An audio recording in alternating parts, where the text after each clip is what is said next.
Hey everybody, and welcome back. This is Sean Hershey, and you are listening to Mind Body Medicine for Chronic Pain. Today we've got episode 5, Patiently Attuning to Your True Self. So we're getting to part 3 of healing. So here we are. I'm looking back over the week. This has been a pretty good week. So things are getting a little busy with the therapy practice. So that's good. I love doing this. I obviously it's really meaningful to me to be able to help people through this stuff. So busy is good. I do want to say there are a couple open slots still. I am, of course, a therapist, and the main service I offer is weekly individual one-on-one therapy. And if you are interested, you can reach out to me for a free consultation. And you can do that through my website, which is mindbodymedicineforchronicpain.com or seanhershey.com. They both domains take you to the same place. So I would be happy to hear from you if you are interested in reaching out to me. But okay, let's get into it for today. So, all right, part 3 of healing, doing the important work. So first, I just want to very briefly review the 3 parts of healing. 1, the psychological work, which we talked about 2 episodes ago. If you haven't listened to that, highly recommend go back because you need all 3. 2, the emotional work, which we did last week. Again, go back to that if you haven't heard that one, because like I said, you need all 3. And today, the hardest one to explain and the hardest one to understand, I think, but it's so important because it unlocks so much healing. At least it did for me. And maybe that's because I was really not attuned to my true self before going into this work. But yes, part 3, patiently attuning to your true self. Okay, so all of you who listen to this podcast, you know that I found mind body work initially through Nicole Sachs and through following her methods. And she does a great job of describing there are 3 parts to healing. And the way that she describes it on her podcast, which if you haven't listened to her podcast, highly recommend. It's called The Cure for Chronic Pain with Nicole Sachs. Could not recommend more highly. I've learned so much through her. Also, you can look into the Sarno Sachs solution, which is a training she has particularly for professionals, which I took as well, which was super helpful. I'm actually in it. There's a lot of video modules, and if you do the training, you'll see my face. I'm in there briefly as a as a patient talking to Christina Sarno Horner, which was super fun. But anyway, this is all to say, Nicole Sachs describes the 3 parts of healing as 3 legs of a stool, which is a great metaphor because if a stool only has 2 legs, it's not a stool. It's a pile on the ground. A stool needs 3 legs in order to stand. Similarly to your healing. Healing has 3 parts, and all 3 parts must be happening in order for true healing to occur. So the way that she describes it, as we've talked about this before on this podcast, but part 1, which I talk about as the psychological work, it's the same thing, different practitioners just using different words to describe the same basic concept, but she talks about that as believe. Part 2, what I call the emotional work, she talks about do the work. And part 3, patiently, what I call patiently attuning to your true self, she calls patience and kindness for yourself. Great advice, patience and kindness for yourself. Great advice. And yet, for me, I didn't get that in the beginning. Honestly, for the first year that I did this stuff, I did not get what patience and kindness for yourself really meant. Again, great advice, excellent advice, which I highly recommend that you be patient and kind with yourself. We'll get deeper into what that really means as we go today. But I didn't know. For a full year, truly, I really didn't get what that even meant. So I thought this was about like slowing down, taking breaks, trying to like force yourself to not be critical of yourself or not be critical of your body or not be critical of your work or whatever most people are critical about. And okay, I want you to listen to that, what I just said. Trying to force yourself not to be critical. Trying and forcing, both, it's not that. Being patient and kind with yourself is not about trying, and it's not about forcing. So, patiently attuning to your true self. This work is not the work of, I'm going to help you stop hating yourself. No. This is the work of, I'm going to help you accept the parts of you that hate yourself. And through that, you'll ease up on hating yourself. I'm going to say that again because that is like really important. This is not the work of, I'm going to help you stop hating yourself. This is the work of, I'm going to help you accept the parts of you that hate yourself. Because through that, you can relax on the self-hate. So, like, it's not like I have to love myself even though I'm ugly, for example. Because who hasn't had that thought? Certainly, welcome to my life. I have. This is not, I have to love myself even though I'm ugly. This is, I'm going to love the parts of me that think I'm ugly. All of us have parts that are so harsh and so critical, and they are there for a reason. That is true for me. That is true for you. The parts of me that are, because those parts, then there's also the parts of all of us that we are harsh and critical of. They are there for a reason. Again, same for you. And I'm going to give you examples as we go through today. So if you have negative thoughts and feelings about yourself, okay. What we're not doing today is the punishing work of like, well, you've just got to stop thinking this and you've got to learn to stop thinking that and you need to be different. This is okay. Let's allow that. Even though the thoughts and feelings torture you, okay, let's allow it, explore it, and feel into it. You'll remember from last week, allow, name, stay, and then hopefully, certainly at least sometimes, eventually, release. Okay, so those are the basics.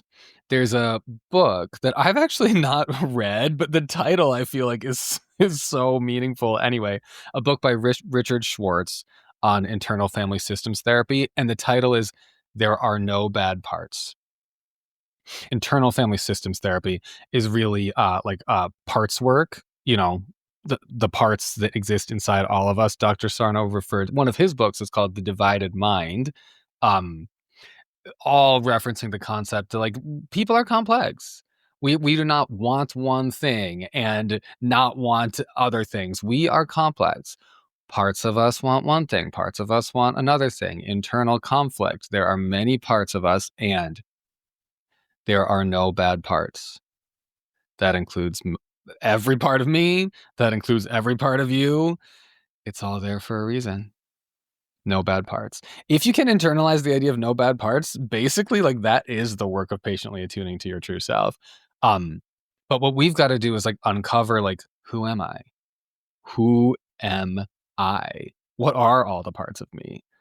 So, and that's why patience is important, because it can be hard to really attune to yourself. Like it's hard to self-discovery is a process. Gaining self-knowledge is a process. None of us, myself included, fully understands everything about ourselves. Consciousness is limited. Like human consciousness is limited, but we are working on expanding it, certainly expanding our knowledge of ourselves. So, okay, patiently attuning to your true self. Who are you?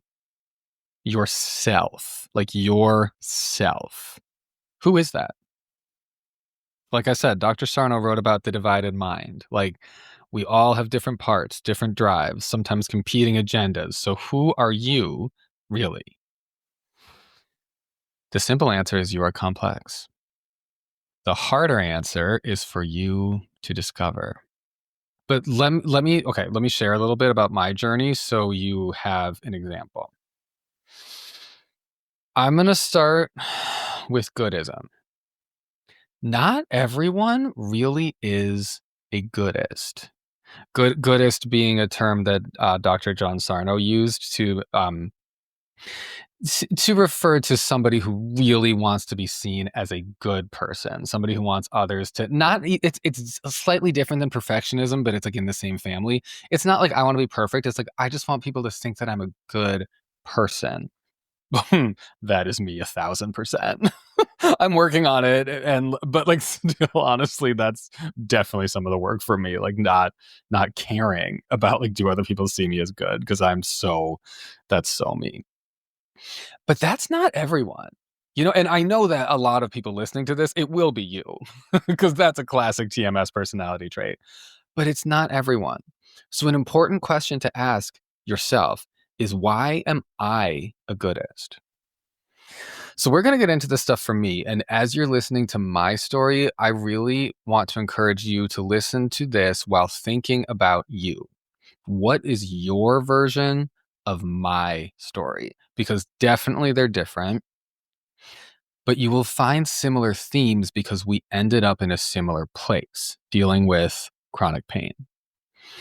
So I want you to think for yourself, like, where did you learn that it was not safe to be your true self? Great journaling prompt. All these questions that I'm bringing up, these are great journaling prompts. Where did you learn that it was not safe to be your true self?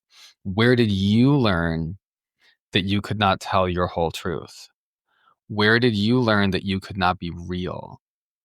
Where did you learn that you had to try very hard to be good or to be seen as good? And what's underneath that is like, where did you learn that you were not good, just exactly as you are? I'm going to say that one again to repeat that because that's so core to this. Where did you learn that you were not good, just exactly as you are? Okay, so I mean, if you're listening to this, you know a little bit about my story. I grew up in St. Paul, Minnesota, in a very like in an Irish Catholic community, Catholic school, 12 years.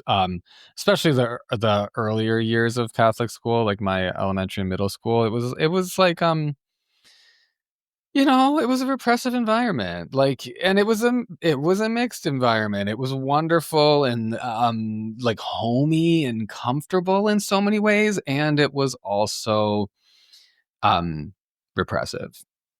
So, to fit in, I definitely experienced a lot of, like, needing to hide, needing to repress who I really was, not be true to myself. And truly, it made me very afraid of who I really was. I'm very afraid of, like, my body and my urges and my desires and, like, who I actually am, like, as an animal being.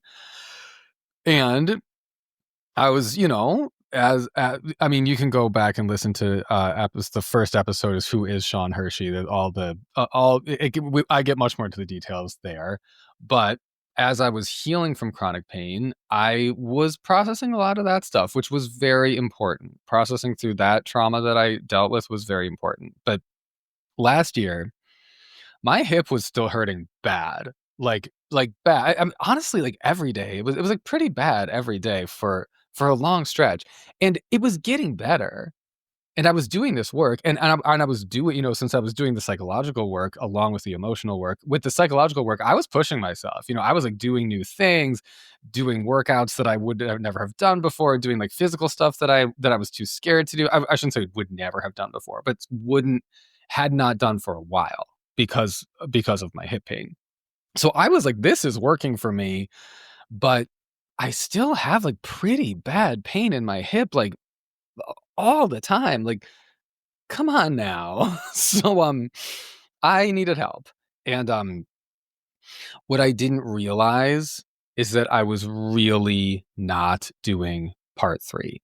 And I really needed help with part 3, patiently attuning to my true self. Now, something that I would highly recommend is Eddie Lindenstein has a podcast called the Mind and Fitness Podcast. Great resource, highly recommend. I was interviewed on it recently, which was awesome. Such an honor. You listen to that if you're interested. Um, on that podcast is where I first heard Liz Wallenstein, who is a TMS therapist. And she has 2 episodes on that podcast. One is I think it's just called Liz Wallenstein, and then the second is called Liz Wallenstein is Back. Both of those are like probably like over an hour long. I listened to Liz Wallenstein is Back a good 4 times all the way through and was just like really absorbing that content and was like, this woman is really smart. I feel really seen by this stuff. And like, I need help. So I reached out to her to be my TMS therapist, and we worked together for part of last year. And it was so, so helpful. So Liz reflected in our very first session, I'm like talking about my family and my upbringing and, whatever the typical things one gets into in a first therapy session. And Liz reflected back to me in our first session, it sounds like your parents weren't really attuned to you. That was surprising for me to hear because that landed with me and I was like, that's true. But also that like had not really been how I thought about my family, at least not in a conscious way. So my family, I mean, my dad had a pretty avoidant attachment style. So he was like emotionally like pretty distant from all of the rest of us. It's like me, my mom, my dad, and my brother. Um, and my upbringing was also, this was something that I hadn't really fully acknowledged until going to specifically TMS therapy. My upbringing was very uptight and rigid, and my parents had like a very strong sense of what they thought was right and what they thought was wrong. And they were both very committed to like trying to live life according to the value system that they wanted to have. So that extended to me. Like they wanted me to be like a person who's like good and nice and helpful and certainly not self-centered, certainly not materialistic, never have like base sort of drives like that. Um, and here's the thing. That's not who I really am. Okay? And that is not who most people are. Good and nice and helpful all the time is not who most people truly are. I am self-centered in some ways. I am materialistic in some ways. And like, yeah, that is me. I like hesitate to even say like, unfortunately, that is me because it's like it's neither fortunate nor is it unfortunate. Like that is just cultural conditioning that I still have in my head. Like I'm not allowed to really be myself, and it's unfortunate that I am just like a human being. Like that's unfortunate, but it's just real. Is it unfortunate? I don't know. I don't think I'm the one who gets to make the assessment over what is good and what is bad in that way. But that was very much the vibe in my family. Very much the vibe in my family growing up. And my parents paid a lot of attention to me. I mean, I was thinking like particularly my mom paid like a lot of attention to me. And we're very close and still are close. But there's a difference between having a lot of attention paid to you versus like being truly having all of the parts of you attuned to.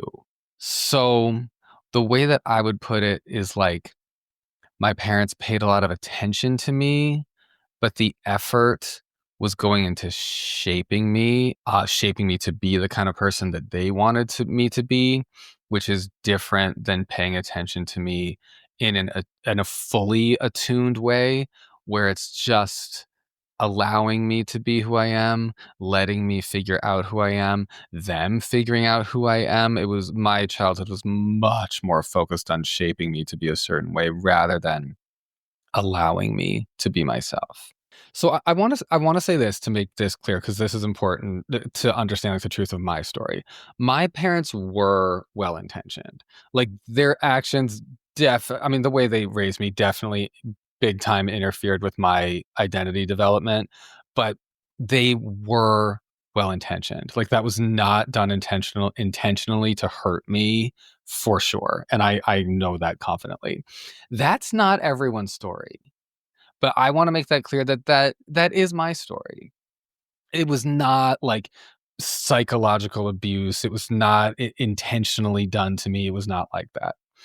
Maybe in your family it was abusive, you know? Also, maybe it wasn't.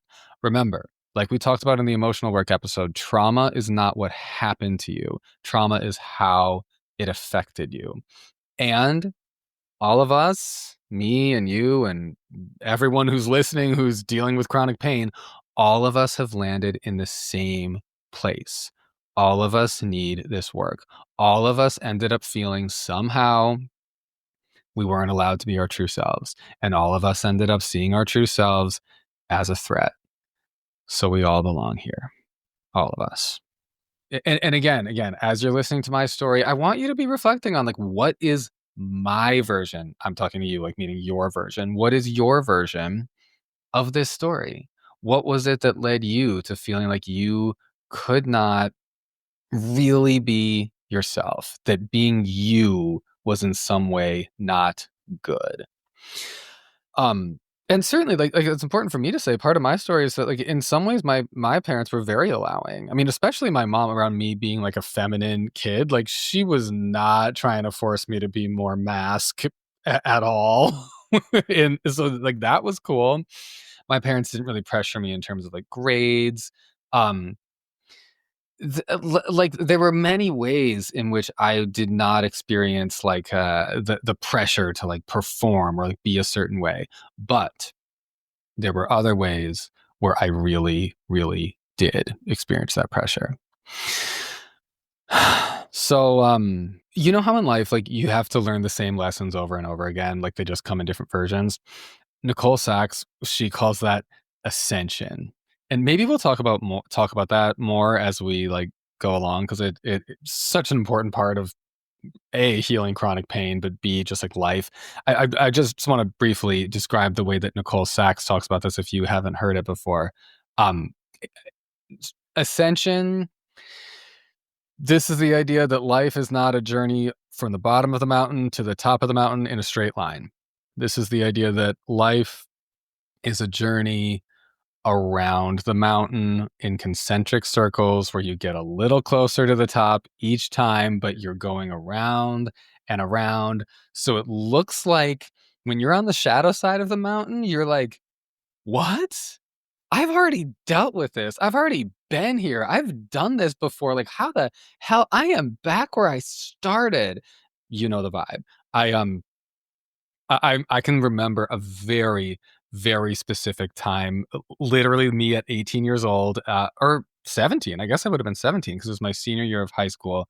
We were at this like retreat center in rural Minnesota for like our senior retreat. And it was like, you know, all this like religious bonding stuff, which honestly was quite fun. And that's a very fun part about Catholic school is like you're encouraged to like, be very like you know like there's a lot of sort of self-helpy stuff, which is honestly very very very fun. And then you like do it on a group. Like the retreat center vibe of Catholic school was really really it for me. But I remember having this realization like finally I used to see myself, this is me at age 17. I used to see I'm picturing myself like walking through the woods of this retreat center, having just like, you know, disclosed this in a like healing circle, and then walking through the woods later, reflecting on this, like, wow, I used to think that I was like, I had this inferiority complex, like I was somehow worse than other people. And now I know I'm just as good as everyone else. And I'm so glad to have left that behind. And I'm better now, age 17. I still struggle with that to this day. Why? Because that is ascension. That is going around the mountain again and again, where you're like, I have been here before. But if you look down and you look up, what you will see is like, I am further from the bottom, and I am closer to the top. Even though it feels like I've been here before, and I have been here before, I am further from the bottom, and I'm closer to the top. I didn't know that at age 17. I thought I was just over it. Turns out I'm not. But hey, here we go. You know, life is like that.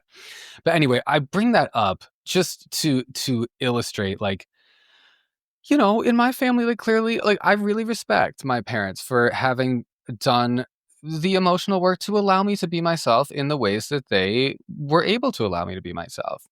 And there were also ways in which they were not there yet to fully allow me to be myself. Like, you know, my parents didn't fully apply the allow the kids to be themselves logic and did apply a lot of the shaping the kids logic. But in some ways they didn't. And I very much liken that to that was their ascension, you know? You know what I mean? That was where they were in their process. What could they do? What more could they do? What other tools did they have? You know what I mean? And for most of us, that's how it is. Like, whatever we suffered in our families of origin, be it severe, be it seemingly not a big deal, whatever it was, for most of us, that's the story. Where most parents are truly doing the best they can, and how can we fault them for that? I do want to make a caveat there, though. Some people do terrible things, and that is real too. So the logic of like everybody's trying their best, maybe that doesn't apply in your life or in your trauma story, and if not, okay, that's true too. That is true too. You know your truth. You know what I mean? Okay. So yeah, so just to make this clear, like my upbringing in my family, the vibe was very much like no sexuality, no desire, no greed, no materialism, no self-centeredness, no pride, no confidence in some ways, and certainly no vanity, no anger, no indulging, no excess, no taking more than you absolutely need, like disciplined, moderation, temperance, virtue, overly controlling the self-repression, and very, very, very, very judgmental. That was the shadow side of my family. And I could like get into like all the positives, but like the podcast can't be that long. We got to focus because there was a lot of positive, but that was the shadow side. And I just want to say the judgments, yuck. I am honestly a much more judgmental person than I would like to be, but I am proud of myself that I am less judgmental than most of, at least how I perceive my family of origin to be. I hate that. I mean, it's just being really judgmental just translates into like you hurting yourself. Like it's just you're judging all the different ways that other people are not allowed to be, are not allowed to act, and that they're not allowed to just like be themselves in order to be perceived as good. And then the same goes for you. You know, everything you judge in someone else, you're also judging in yourself. And I'm like, ooh, I'm trying to let that go. And I encourage you to join me in that. I mean, it's an important part of patiently attuning to your true self because, like, so many of those judgments are coming from what you've learned, not coming from who you really are. But okay, so the net effect of this was that in my family, I felt like my parents were there for some of my needs, and then very much not there for others. And I had to like, you know, sort of be myself or have my self in secret, which just left me feeling like alone and isolated and very anxious. And when I was saying to Liz, to my therapist, like my parents wanted me to be just like above the basic experience of humanity, like no base desires. Liz said, as if that's desirable or even possible, which is just like so different than the conditioning I got as a child. Like as a child, the conditioning I got would have been like, good for them. This, I mean, really, like this to me was like radically allowing myself to be myself. Like all the shaping, all the trying, as if that's desirable or even possible. I love that. I just really love that. And so again, I really want to invite you to think about like, where do you need that logic in your life? What is your version of this story? Because that's the purpose of me sharing my story, so that you can feel into this stuff and have my company, like let my story like serve as a base for you to figure out like what is going on with you and what do you need for your healing. So I do want to say this also. I mean, like I said, like my parents in my story, they were operating with the best information and knowledge and growth that they had at their disposal. All the shaping and trying, that's how they treated themselves too. Like that's how they treated their own needs, how they treated their own desires. Um, and it's very clear to me from knowing my parents well, they definitely both feel that they have bad parts. So this theory, no bad parts, this is new. And many of us did not grow up this way.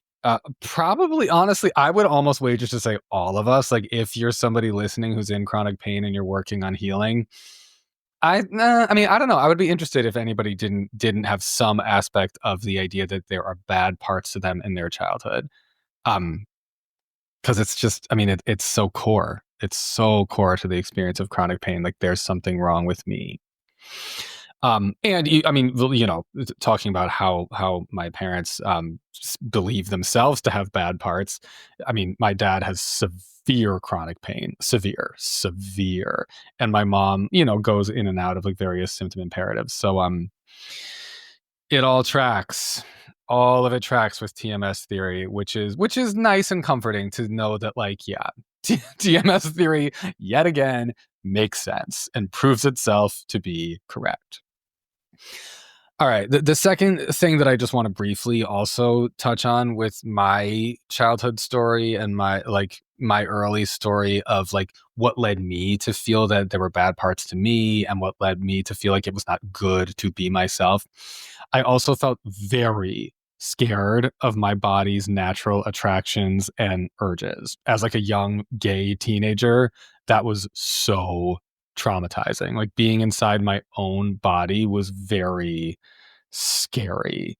Like that really led me to like cutting off from my true self even further and cutting off from my body's desires even further and like really not trusting my body like big time. Very traumatizing. I mean, I feel like there's no way to like explain this. Some people will understand because again, you'll have your versions of the story. I used to like desperately pray that I would wake up straight, like desperately pray. I would look for like signs in the universe, like, God, please tell me I'm not gay. Please tell me I'm not gay. Like searching for like, will I see a yes? Will I see a no? Like desperate kind of childish desperation. Like, oh God, I was so desperate. Because I was so afraid just to be myself. I was so afraid. And let me also say this, like, I didn't grow up in the kind of community where it was like gays go to hell. It was not that vibe at all. What it was the kind of community where like the messaging around queerness was like, gay people are sad and their lives are pathetic and you should feel bad for them. And you should not be mean to them, but you should pray for them because they really need it. So gross, like so gross. But like I really internalized like if I am gay, my life is going to be pathetic. Pathetic.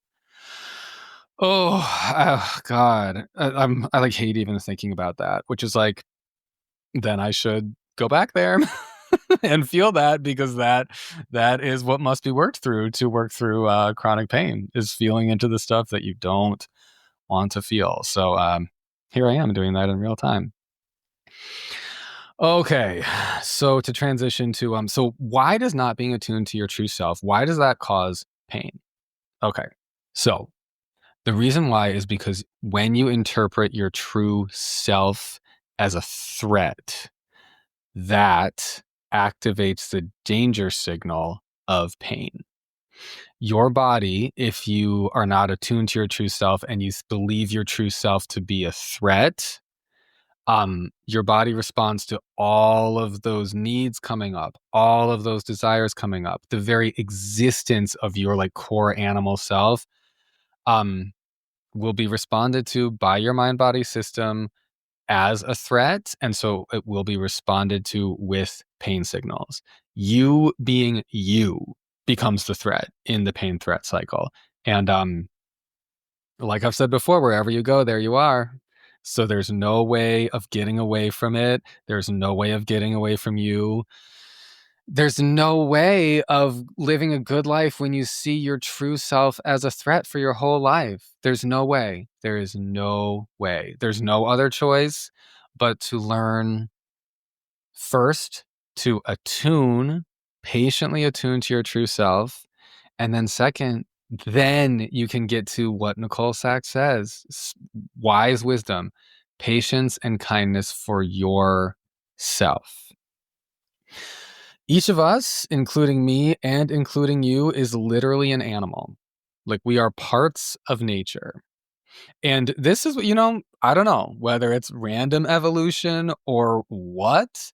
There is some force that I don't understand and that, none of us can, like human consciousness is limited. None of us know exactly what's going on in this universe, but there's some force, like I said, maybe it's evolution, just sort of random evolution, but it's some force that is completely out of my control and it is more powerful than me.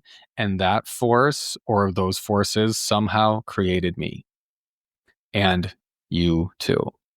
We are all just part of the universe.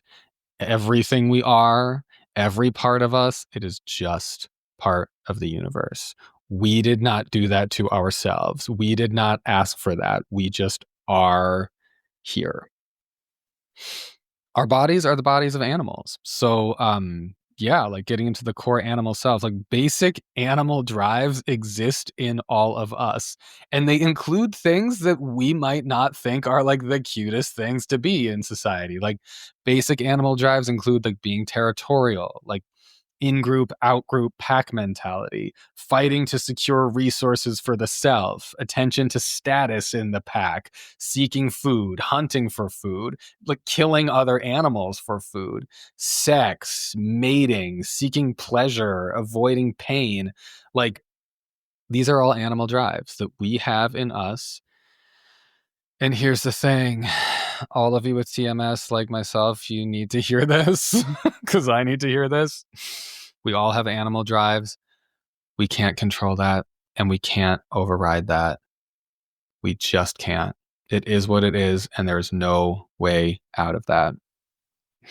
But okay, the other side of that is like we really do have also the animal drives that like there are natural drives in us to like care for others, care for animals, plants, nature. We have a deep drive to connect with other people. We want the best for our friends and our loved ones. Many, if not most of us, want the best for other people, all people, even strangers. We have a natural human desire for growth always. Like human nature is not all what we think of as bad. However, we cannot deny that things that society believes to be bad are also just a part of human nature. That just is the way it is. If you don't like that information, I'm sorry. I don't like it either. Or I guess more accurately, parts of me don't like it. Other parts of me, like feel so relieved to know that. It's like, oh, right. There's nothing wrong with that. Like if I want this or want that or am this or am that, it's okay. That's just how people are. You can't control it. Oh, and I invite you into that same place of like just chilling the fuck out. Okay. People with TMS, we think we have so much control over who we are. We think we can decide what we like and what we don't like. And wouldn't it be great if we could just decide what value system we believe is best and then follow that value system and just decide to conform to that value system, like whatever value system we want to have? But no, no, no, no. We don't have that amount of control. We don't have that level of control over who we really are. And I mean, truly, the more that I like get into mind body work for myself, the more I realize like the amount of control I have over who I am is laughably small. And my belief is the same goes for you. So I would encourage you to reflect on that. We are who we are. It's best to just allow yourself to be who you are. So I just want to like very briefly tell this story that I told recently-ish when I was on Eddie Lindenstein's podcast. And like I said earlier, you Mind and Fitness podcast. You can look it up if you're interested. He asked me. We were talking about this stuff. You know, I was like trying to communicate this stuff to like to his audience, and he asked me, give me an example, and I was like, oh God, an example. Like what's an example of this for me? And I like right to the top of my head came like a very kind of like silly small example that actually I'm like on reflecting on it. I'm like, but that's like profoundly representative of like a lot of stuff that happened in my life in my family. So I'll share it. I was on a trip. It was a family trip. Well, it was just me, my mom, and my brother, and we were on a trip where we had this. We had, the way the hotel was set up. It was just like there was one bathroom for the three of us, so we had to share it. And I was it was in the morning. I was putting gel in my hair, and my mom walked past the bathroom door and looked at me, and like did a double take, and with this very judgmental tone was like, "What are you doing?" And I was like, "Oh shit," because I'm like, I know my mom, so I know like what this means. So I'm like, I'm putting gel in my hair, and she just goes, "I thought it looked that way naturally," and then walks away. And I'm like, since I've grown up with these people, I'm like, I know exactly what this means. What she meant by that was like, I don't like this. Like, I don't like you to be vain. I don't like you to be materialistic. I don't like those things. And like, I don't want to see it. And it's subtle, but it is powerful when these are the people who like, you know, matter so much to you. Like, it is powerful to be judged like that and to have, well, okay, let me say this, because did that, her efforts to kind of like shape me into the person she wants me to be versus allow me to be who I actually am.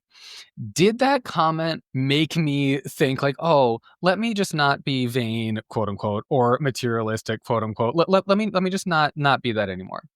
No, it didn't do that at all. What the actual effect is of a comment like that, for me at least, is that it's like I'm gonna still be quote unquote vain and materialistic, but I'm going to feel bad about it.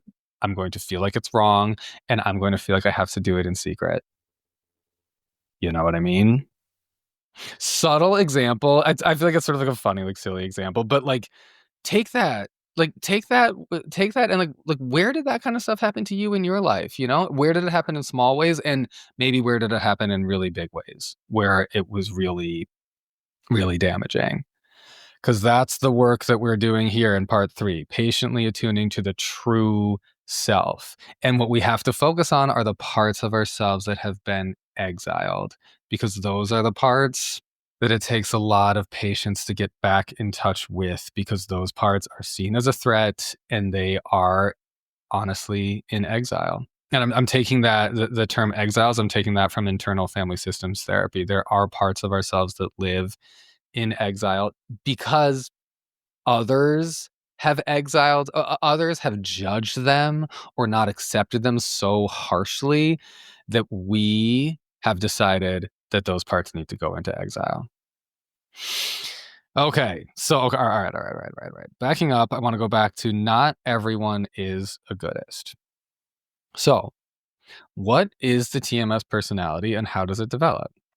Another great question to ask yourself, as I'm encouraging you to like listen to my story and ask yourself, what's my version of this story? A really important question to ask yourself is, as you're doing this work, how did I develop a TMS personality? I'm telling you my story that certainly I developed a TMS personality by believing there's something wrong with me because I do not fit in Catholic school and I don't fit in the world that I was born into. And then second, as like I'm saying, like as I really discovered through TMS therapy, I didn't believe it was okay for me to be me in my family of origin in many ways. So, that's my story. That's what I know of my stories so far. Maybe there's more I have yet to uncover, walking around the mountain, slowly going up. There's got to be more to my story that I have yet to uncover. There's got to be more parts of me that are in exile that I don't know yet and haven't tuned into yet. Okay. I know there's more work to do because I still have pain in my hips more often than I want to. So I'm like, all right, here we are on the mountain. How did you develop a TMS personality? That is the question. And most people who are into this work know this, but I'm just going to briefly list some of the TMS personality traits just so we are all on the same page about what that is. Okay. So Dr. Sarno is the one who originated the idea that there is a personality that goes along with people who get chronic pain. And I'm sure by now that fully makes sense to you. Why we would all have like similar personality traits, because we all share in common the belief that our emotions are a threat and the belief that who we truly are as people is a threat. So we all everybody doesn't have all of the TMS personality traits, but the common personality traits are perfectionism, overly critical of yourself, goodism, like we've been talking about, stoicism, so not showing emotion, not wanting to seem weak, not wanting to seem human, wanting to seem like in control of your nature, quote unquote. Okay, more traits: anxiety and fear, low self-esteem, hostility, aggression. Aggression sometimes expressed overtly and sometimes expressed subtly, and overly dependent on others. So, if we're asking, how did I develop a TMS personality? I mean, the TMS personality usually develops through trauma of some kind. And remember, trauma isn't what happened, it's the impact it had on you. So we're asking, like, what happened that had this impact that made me into a perfectionist, a goodist, feeling like I need to be stoic, can't show emotion, can't seem human, and must be in control of my nature. So I want to give you another example so that because when you can see this stuff in yourself, you can see it in others, and when you can see it in others, you can see it in yourself. So I'm showing you a lot of me and my story in my life, so you can see it in me, so you can then see it in yourself. So here's just another brief example of a client who this was just a couple weeks ago. I had a client who he said to me, this is a TMS client. He said to me, I feel like such a terrible person. Why can't I just love my ailing, dying father? Wow, right? Like, do you see the TMS in there? Like, so something that this is something that I like say as a therapist sometimes is like, let's take that question seriously. So that's here is a great example. Like, let's take that question seriously. Why? Why can't you just love your ailing, dying father? There's got to be a reason why that's difficult. There's gotta be a reason why that's difficult. You are this client, and I know from this client's story for sure, this client is not feeling that out of nowhere.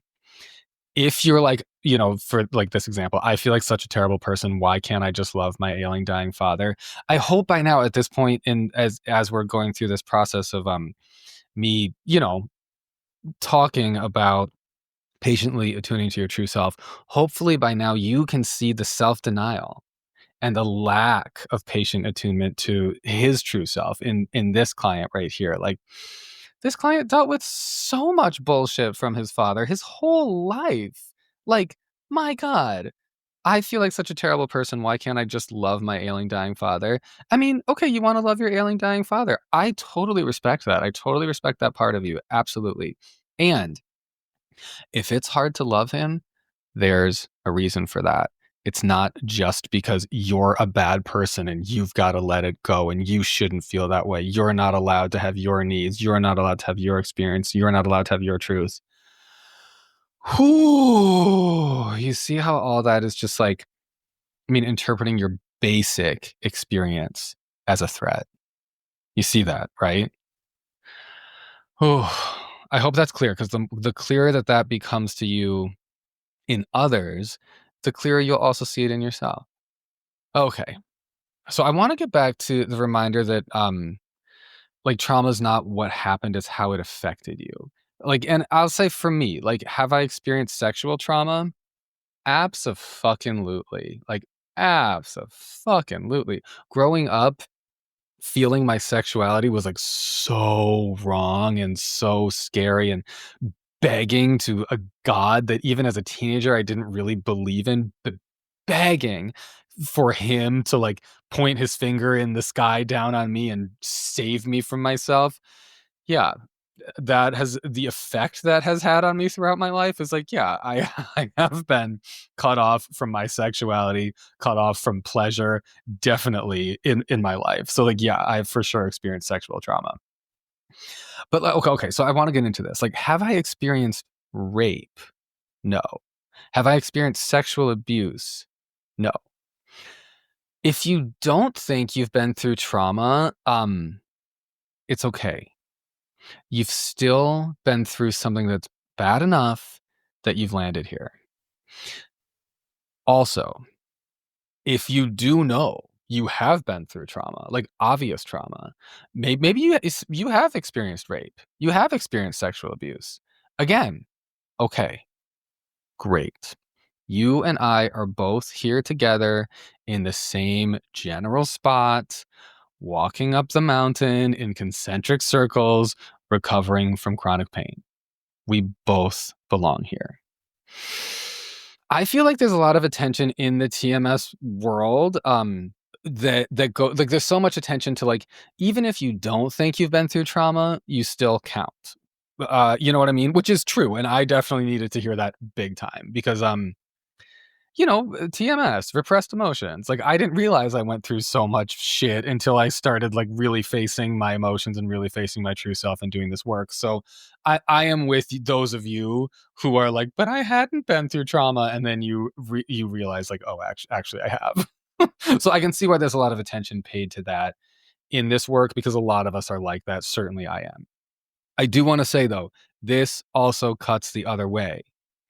I'm also here with you folks, like you folks who are listening, who have been through obvious, serious trauma. And there's no denying that. You're not coming to this work like, thinking like I haven't been through trauma. Like there would be no way to get through your life and believe yourself not to have gone through trauma. Like I see you. Again, know that you're not broken.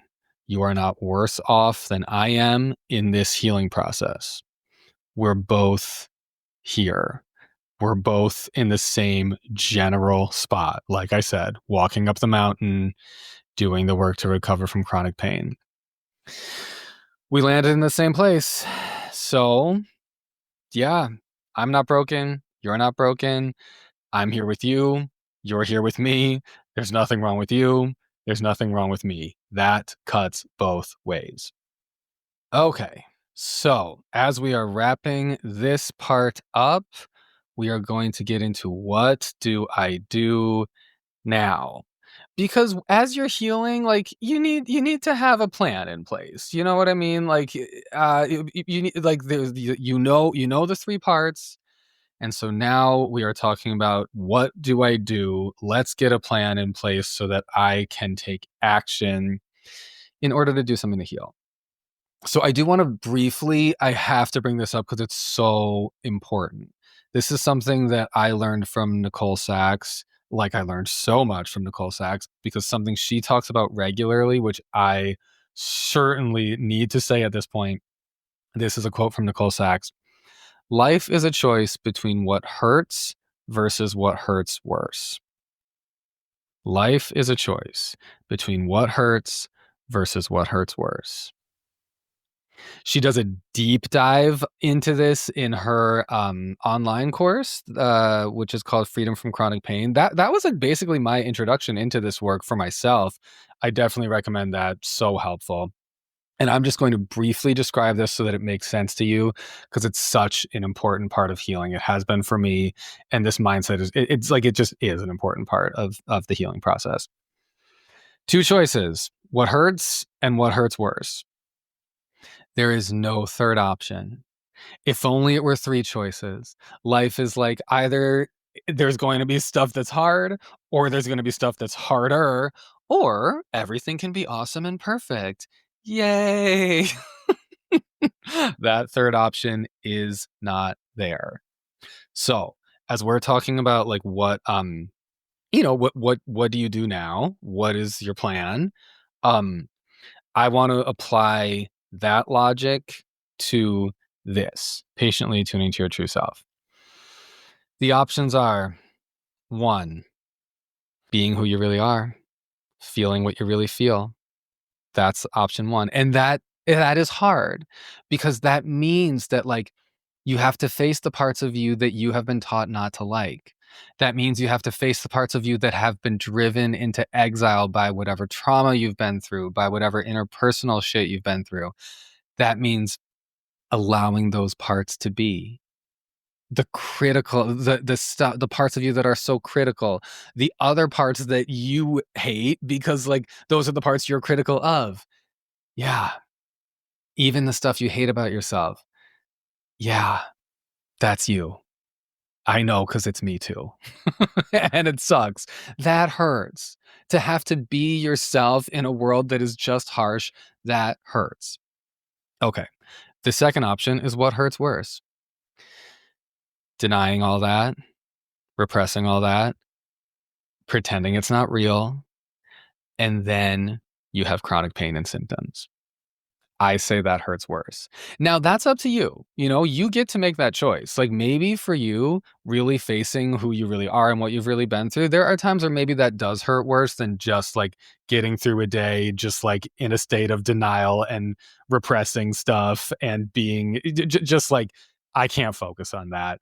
If I have a headache, if I have a fibromyalgia flare, if I have a back pain, whatever the symptom may be, my IBS is terrible, fine. You know, I would rather have the pain than deal with the emotions or deal with who I really am. And I'll tell you, I've been there. Like as committed as I am to this stuff, there's been times where I've like, doing this work, like emotions have come up where I'm like, no, please, God, no. And I'll really think to myself, like, I'd rather just have the hip pain. Like, my God, at this point, like, I don't care. And these will be like, I've definitely had this at times, like my hip, like barely hurts, and I feel physically like really well, but then I have, if these strong emotions come up, I'm like, give me back the hip pain. Honestly, it was better. I know I hated it. I know, but I'd take it back over like facing who I really am and what I really think about myself and how I really feel about myself.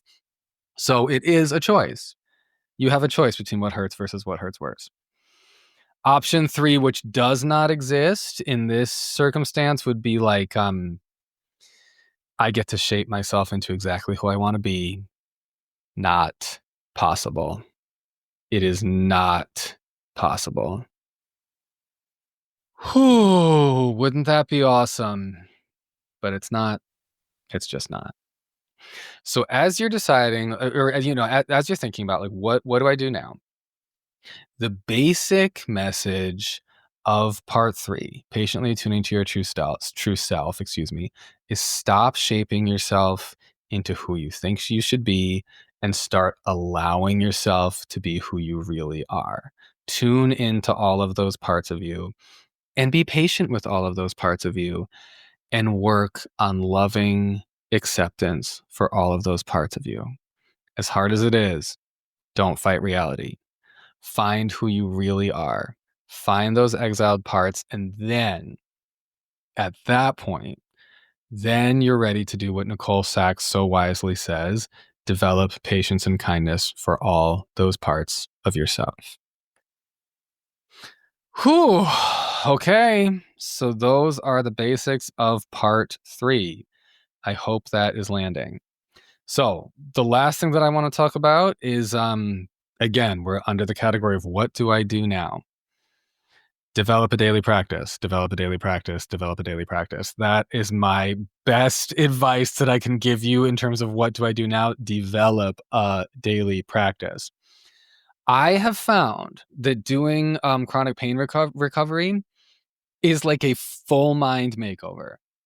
My thoughts, my sense of self, my sense of my emotions, so much of my brain has changed radically doing this work. Does that happen because you have one epiphany one time? Maybe for some people, but honestly, for most people, no. This takes practice. It takes work. You're rewiring your brain. It takes work. Developing a daily practice is so important. And my advice to you is reflect on like what is the daily practice, or what are the daily practices that you need to incorporate all three parts of this work into your life. One, the psychological work, which is teaching your brain and your nervous system that your sensations in your body, including pain, are safe. That's number one. Number two, the emotional work, teaching your brain and your nervous system that your emotions are safe. Number three, teaching your brain and your nervous system that who you really are, your true self, that is safe. It is safe to be you. My recommendation to you is reflect on what are daily practices that will help you do those three things, because that is healing. That is healing from chronic pain. My best recommendation to you is journaling. Dr. Sarno recommended it. Nicole Sachs, who learned from Dr. Sarno, recommends it. I, who learned from Nicole Sachs and a bunch of other people, I also recommend it. It's an established healing practice that I highly recommend. It's an easy, well, I say easy, I shouldn't say easy. It's a simple enough thing to integrate into your day. A daily practice, 20 minutes of journaling, keeping in mind that you're doing the journaling to do the emotional work. Making 3 lists, the 3 lists, childhood stressors, daily life stressors, and personality traits that make it hard to be me. You're making the 3 lists and digging into your true emotions, bravely feeling your emotions with the intention to make your emotions feel safe, and the intention of journaling to like patiently attune to your true self and let your true self be safe. That's the best thing that I would say I can recommend to you. It's very, very helpful as a daily practice. And then give yourself some time to chill out afterwards. 10 minutes of meditation, 10 minutes of listening to music, 10 minutes of a nice walk, because like we talked about before in a previous episode, you're giving your brain and your nervous system a corrective emotional experience rather than feeling an emotion and thinking, oh no, or seeing your true self and thinking, oh no. You're experiencing your emotions and your true self and just thinking, okay, I can attune to this. I can feel this. I can do this. And it may suck, but it's okay. It is okay. Another daily practice that I would highly recommend is this comes straight out of Dr. Sarno's daily reminders. Physical activity is not dangerous. Therefore, get back into the physical activities that used to scare you. Eat the food you thought you couldn't eat. Do the things you thought you couldn't do. Get back into that, because you will prove to yourself like, oh, I'm fine. That is the psychological work right there. That is powerful. Make that a daily practice, getting back into things that you thought you couldn't do. Something I've heard that is really helpful, a good mantra: TMS can hurt me, but it cannot harm me. Meaning like it doesn't cause permanent damage. TMS can hurt me, but it cannot harm me. Integrate that into your daily life. Challenge yourself. Do things that you find scary or triggering. Like allow yourself to challenge yourself. So, my advice to you is develop a daily practice. Develop a daily practice. Okay. Wow. That's a lot of information. I hope you're doing okay. I'm like there's so much. Healing from chronic pain is like, it's a lot, right? But you can do it. I am doing it, and you can do it too. Okay, like I said at the beginning, if you're interested in weekly individual therapy, you can contact me through my website. I do have some availability, and I would, it'd be awesome to meet you. I would love to talk, see if we'd be a good fit for one-on-one weekly therapy. If you're enjoying the podcast, please follow the podcast so you know when future episodes come out.